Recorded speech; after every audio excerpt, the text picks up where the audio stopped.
เอาจักมันขึ้นฮอดไผแล้วขึ้นฮอดผู้บ่าวผู้แพ้วมันก็มีแล้วคงโทรหากันมื้อนึงจักเท่าได้เถื่อจักโทรหาไผ มีเสียงผู้ชายบ่พ่อใหญ่ โทรอยู่ห้องน้ำ บ่พ่อใหญ่มีเสียงผู้ชายบ่มีบ่ อันใดก่อน เพิ่นโทรหาเมียเจ้าผู้เมื่อนี่ได้ยินบ่เสียงผู้ชายมีอยู่บ่ อย่างนี้นั่นแหละอย่างนี้มันหักแต่ว่ามันเว้านำเขาบ่ได้ของเขาเว้าความระเทิงเด้แต่เขาเอาหยังแล้วเนาะ หักเป็นเสียงผู้ชายแม่นบ่ บัด เทิง บัดเฮาถามผู้ใดโทรน่ะอันปัดหมอลามนั่นก็ไปนำเขาแล้วสมมุติว่าโทรเขาบ่ได้ว่าโทรหาแต่ผู้บ่าวหมอนั่นก็ดีหมออันผู้รามนั่น โอ้ เอาโอ้ยหมอนั่นแหละเป็นผู้หาเงินให้เขานั่นแน่เขาจะว่าโอ้ก็เช่าอย่าเงี้ยวคนก็บ่ปินไปใช้หัวมันอันบ้านอันนั้นน่ะเพิ่นค่อยขี้เดียดมันครับ ปิดไปทางอื่น อันนี้ได้จินปินไปบ่อื่นพุ่นเพิ่นมันเบื่อครับมันบ่แม่นมันนั่นมาอยากเป็นลูกเป็นผัวเป็นหั่งอยากหั่งอย่างนี้มันมาหารายได้ สร้างปิ่นไปใส่แล้วพ่อใหญ่ เกินมันมาหารายได้ครับ คนชุมนี้น่ะ แห้งปิ้นแล้วปะใหญ่ บ่บางเทื่อก็สิขึ้นกับเมียพ่อใหญ่ยันเป็นน้ำเมียยันเป็นน้ำผู้หญิงล่ะ บ่เป็นน้ำผู้หญิงก็แม่นมีผู้โยกเย้ยเนาะ โยกเย้ยแล้วมันไปน้ำชุมมันโยกเย้ยนั่นคนนั่นแปลว่าโอ้ยตัวมันเอาไปหยังอันคนเฒ่ากันยินอยู่อันนี้น่ะบ่ได้มันเว้าว่า คนอยู่ทางไหนพ่อใหญ่เว้านะคนทางบ้านเขาบ่เว้า คนทางบ้านเขาบ่แล้วมันค่อยถามผู้ใดเว้าในหมู่ค่อยเฒ่าก็ยามันว่ามันใจดีมันบ่ได้เว้าหยังกับเฮามาอยู่นำมันก็ดีว่าสิได้มันเว้านะบ่แม่นว่ามันบ่เว้าได้มันก็ว่าบัดหลายเทื่อเว้าแล้วมันก็ไปนํเขาแล้วบัดนี้ พ่อใหญ่ตอนเว้าประชาเราเทิงครับบ่อัดเสียงไว้พ่อใหญ่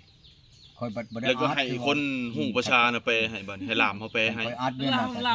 ค่าค่อยอยู่ดอก แม่นเด้เจ้าฮู้เด้พ่อใหญ่อันนี้ นั่นแหละค่อย ถาม บ่ได้ เจ้า อัด ช่องคนพูดอยู่นี่เลิกไปภาษา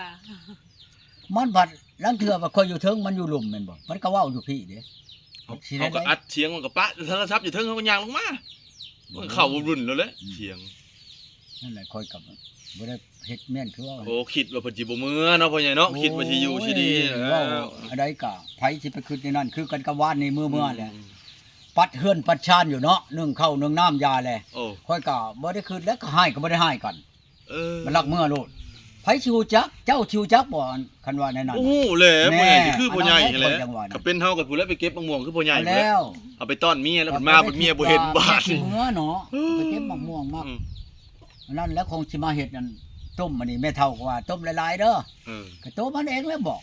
แม่ค่ะอยากกินน้ำว่ะต้มอยากกินน้ำบ่เฮ็ดได้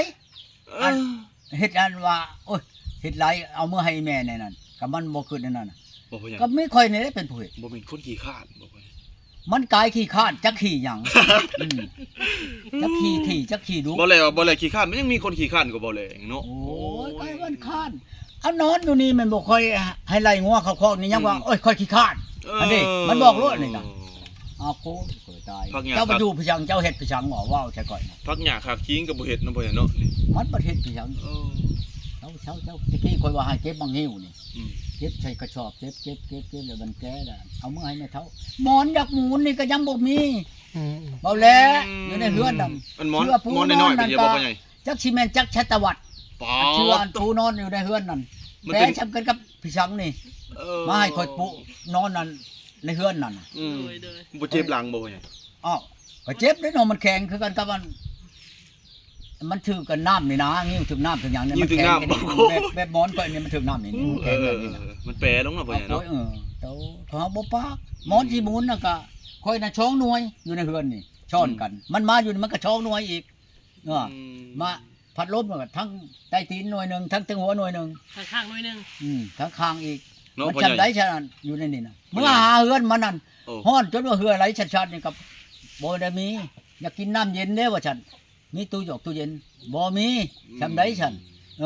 มีตู้หน่วยนึงตู้น้อยตู้ลำโพงน้อยนี่แหละเปิดจนว่าพังยังบ่ได้มันนั่นเด้เปิดบึ้มอยู่นั่นแหละโอ้โหก็กระชึดเหมือนมีแนวที่สำคัญแน่ เมียบ่พ่อใหญ่ฟังเมียบ่ฟัง เอาเมียนั่นแล้ว มักฟังเพลง มานี่นั่นก็บ่ได้เปิดเพลงน่ะก็บ่ได้เปิดเพลงหยังเปิดเพลงอันผัวเฒ่าน่ะอยากได้หยังก็ชื่อให้อยากได้หยังเปิดแล้วเปิดอีกเปิดแล้วเปิดอีกอันเท่านั้นน่ะอ้าวโอ้ก็ว่า เปิดใส่พ่อใหญ่บ่รู้ว่าเปิด เปิดใส่ค่อยนี่แล้วให้ค่อยฟังนี่แล้ว ป้านนั่นเนาะพ่อใหญ่เนาะ มันจะเชื่อได้ไหนอีกโอ้ย ตายเนี่ยนี่ก็มี อยากได้หยังก็ซื้อให้ติพ่อใหญ่ พ่อใหญ่นี่มีประสบการณ์หลายนะพ่อใหญ่เนาะกับเมียนี่เนาะ โอ้ย ผู้หนึ่งเป็นอันหนึ่งผู้หนึ่งเป็นอันหนึ่ง เบาแหล่เอ้ย โอ้ย คนจังหวะมันชาติเอาเมียมากะหลายคนกะบ่เป็นปานเมียนี่จะมาชาติคักแน่บ่แลก็สิได้ปรึกษานำพ่อใหญ่เลยบ่แลก็ยังบ่ได้เอาเมียย่านเป็นคือแบบพ่อใหญ่ โยจังหวะนั่นแหละปรึกษากับผู้ชาวบ่ได้ดอก เอาแล้ว อันอยู่ตัวนี้มันอยู่ในจิตใจ โอ้แม่ มัน น บ่ บ่ แม่น พ่อใหญ่ ว่ามันขึ้นกับจิตใจไผมัน อืม คันคนอยากได้อยากมีน่ะค่อยมาแต่ตะมิดค่อยก็ฮู้โลด โอ้ แม่นบ่ล่ะค่อยฮู้โลดเดี๋ยวค่อยเบิ่งอีนี่ ผู้ มา ใดพ่อใหญ่เก่งกว่าหมู่พ่อใหญ่มาอยู่นำพ่อใหญ่นี่เก่งเวียกเก่งงานเก่งแบบอันนั้นน่ะ อยู่นำพ่อใหญ่ เก่งเวียกงานนั้นโยมันก็เมียอันนั้นพุ่นแหล้วเมียเก่าเมียกกค่อยพุ่นแหล้วนั่นคงอยากได้อยากมีแม่นบ่ โอ้ จนได้ไผได้เคยอันนั้นก็ดี อืม ย้อนลูกย้อนนั่นเต้านี่แหละไป ยาซะบ่เว้าเนาะพ่อใหญ่เนาะ เราไปเลี้ยงอันนั้นค่อยจังว่า แล้วเดี๋ยวน้องพ่อใหญ่เนาะ มันแล้วแหละ สนใจแต่เรื่องวิตามินนี่นะ แต่ เนาะ ค่าหันมานี่จะยกก็บ่ปานใดแหละ เออลุยไปเนาะพ่อใหญ่เนาะ เฮ็ดให้เฮ็ดนาก็เฮ็ดอยู่เฮ็ดคักเฮ็ดแน่อยู่บางคนก็ดีคืออีอันนี้ก็เฮ็ดธรรมดาอีอันแยงอันอยู่บ้านหลักสะหกนี่ อืม ก็มาอยู่นี่2 ปีนี่ก็ลูกมันก็มาเฮ็ดนํกันนี่ค่อยก็ลูก2 คนนั่นผู้หนึงมาเฮ็ดผู้หนึงก็รักษาเฮือนนี่มาค่อยก็ให้ปีหนึงเช้าชอบนี่ถ้ามันอันเข้าเช้าชอบ เอาเมื่อแต่เฮือนข่อยนี่เมื่อบ่ฮอด2 เดือนกิน2 คนน่ะเบิด ป้าตะไปกินอะไรชาวสอบ2 เดือนเบิดเนี่ย ก็บ่แม่นกินกับพื้นกินน้ำแล้วไปขาย เออ มันก็เบิดแล้วเขาร้อยหนึงก็เบิดไปขายว่าเป็นหยังชาว เขาว่า จักหน่อยก็เบิดเข้าเลยได้เอาเงินนึงน่ะนี่ได้นี่อ้วนอันนั้นน่ะมาแกะกลางอยู่นี่ลูกผู้นั้นอันนี้กลางอยู่นี่มันเช่ามาแล้วมาบ่ทันได้กินข้าวได้มาแต่พุ่นน่ะมาก็นอนอยู่นี่น่ะอยู่ในอู่กาไกวตัวแต่ค่ำสิมื้อแล้วนอน4 โมงเลยไผแม่ได้นี่ เออ อ่ะเอาเงินให้ลูกได้เด้อเอามือชื่อกินบ่มีเงินได้หั่นน้ำมันรถแน่ให้แสนนึง เออ คำเลยนะเอากับเมื่อบัดนี้ อืม เมื่อมาเช่ามาแล้วก็คำที่เมื่อแล้วก็เอาให้ลูกได้เฮ้ยบ่มีเงินได้เบิดเลยได้เงินวานนี่น่ะแสนนั่นเอาให้มื้อละแสนจอเดือนหนึงหลายเพิ่นได้ พี่เจ้าคือเมื่อมาเมื่อยไปจังนั้นนะ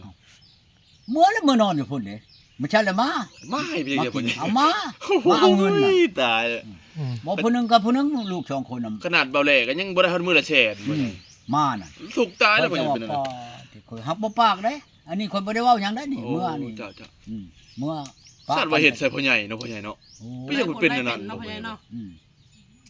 คือกันกับอันเมียข่อยป้ากันกับอันเมียกกข่อยเนาะ เกือบเปล่าได้หัว แม่คำข่อยป้ากัน ตะขากแล้วเนาะ ป้ากันผู้นี้แหละข่อยไปเอาอยู่ห้วยลาดได้ โอ้ ห้วยลาดนี่เอาผู้นี้เลยนี่เอาเลยบัดนี้เลยบ่ได้พิษเร็วๆกันเลยลักเมื่ออันนี้ก็ดี อืม ข่อยไปชิโนไปชื่อบักพริกสิมาผูกแขนกันเขาก็สิผูกแขนนี่แหละ อืม ชื่อพริก2 โลมาเลยครับอันมาแล้วค่อยสิคั่วอันโลนึงค่อยสิคั่วมันว่าตำเม่นใส่ลาบใส่ก้อยนะ อืม โลนึงแล้วค่อยสิตากแห้งแล้วค่อยสิตำสิใส่ข้าวเบื่อมันว่าสินะ อืม ไปแล้วบัดนี้ล่ะเขาไปชื่อกับชื่อในตลาดห้วยไหลนี่มันมาแล้วก็บ่เห็นมันห้องหาเชิงหมด อืม ไปเบิ่งเฮือนทงทิ้งก็บ่เห็น เอาเลย น้ำบัดนี้ อันนี้เจ้าก็ได้เอิ้นเพิ่นอยู่บ่นี่นะ เอิ้นใช่ มีผู้เมื่อวานนี่ได้เอิ้นเพิ่นอยู่บ่ เอิ้น แหนมามีเฮ็ดนั่น บ่แล้วค่อยเลี้ยวเห็นทงบ่เห็นทงแล้วก็ค่อยก็บ่ได้คิดว่านั้นว่ามันเมื่อแล้ว อืม เขาบ่ขึ้นหยังดอกข่อยหากระแจว่าสิอันโรงงานขายรถติดรถนำนะครับมันเชื่องแหละมันก็บ่ได้เอามือดอกมันเชื่องไว้ พ่อใหญ่ลืมถามดนบ่พ่อใหญ่ อันใด พ่อใหญ่บ่เห็นกระแจรถหากระแจรถเพื่อสิได้น่ะดนเติบบ่ จนคำ โอ้ ก็นั่น ตำรวจอยู่อันแคมป์บุญบ่โทรบอกข่อยนั่นก็บ่เห็นชับของข่อยบ่ได้สงสัยว่ามันสิเชื่องข่อยว่ามันเอามือพุ่น อืม ผู้นั้นเด้มันย่านเด้มันยังบอกได้ตำรวจพันโทผู้เราก็ดีบ่เป็นเด็กน้อย อื อื ม มอืม เราบ่รู้จักกันกับข่อยบัดนี้ข่อยเลยโทรถามแล้วบัดนี้ อืม ในใดข่อยว่าแล้วว่า มันเอาเมียในกระตาเด้อว่าซั่นในกระตากกเช้าหันว่า อืม ข่อยไปเบิ่งประเทศลีเห็นเบิดแกเห็นเบิดทุน้อยโอ้ยข่อยก็สิเชื่องนี่ย่านข่อยนำทันนั่นดิคือสิเชื่องที่จัง แม่น ย่านข่อยอันเอารถอันนำนั่นกระแจนั่นน่ะมันอยู่บนเดียวกระแจเฮือนน้อยหลังนั้นมันบ่เดินต่ำนั่นกระแจเหล้ากระแจเฮือนในนี่แน่บัดนี้กระแจรถอีกอยู่นํกันเบิด อืม โยกไปเชื่องตัวนั้นก็แล้วเลยแหล้วมันบอกก็จะมาตัดเอาเล็กอันเลื่อยอันตัดน่ะมันบ่ขาดที่มันคนตีก็สิทับมันแตกบัดนี้ค่อยออก บ่แตกช้ำเนาะว่าไง บ่ได้แตกซ้ำก็ยังสิใช้ได้อยู่เรื่อยนะบ่จัก ได้อยู่ครับ ข่อยจะว่าโอ้ข่อยโทรเมื่อเช้านี้ทราบใช่ข่อยข่อยบ่ทันได้แล้วกันกับเจ้าเด้อว่ะใช่ข่อยเห็นนั่นเจ้าสิไปเอาเมียเชโปนเอาแล้วด้าเอาโก้ยบ่บอกข่อยก็ได้ดอกว่าให้ข่อยเอานะเมียน่ะเพิ่นเห็นในชิปนี่เด้อ อืม เพิ่นเบิ่ง อ้าวเพิ่นคือฮู้ หึ เพิ่นคือฮู้ว่า มันออกคืนนี้เด้ออัน เออ เว้าพื้นนั่นผู้สาวเชโปนนั่นแหละ ผู้จะถูกนะ พวกก็โทรหานั่นแหละข่อยบ่เอาดอกอีนี่ก็สิกว่าฮอดอีนี่ก็บ่จัก เอาแล้ว ข่อยพังเชียงปากหั่นน่ะ โอ้ ตอนนั้นแหละข่อยขูดบัตรให้เบิด6บัตรแหละ ปอโตขูดบาด บ่บ่แม่นบาทเดียวดอกมื้อละเทื่อบัดนี้ขอน้ำข่อยอีก2บัตรมาวานนี้ข่อยโทรใช้บัดนี้เว้ากระแทกสิข่อยเอาโกยว่ามึงถ้าเอาก็จะว่าแล้วแบบนี้นะเดี๋ยวบ่ทันเอาเป็นเมียก็มีเชียงปากแบบนี้แหละนะถึงแม่นเอาแฮงปานนี้ว่ะ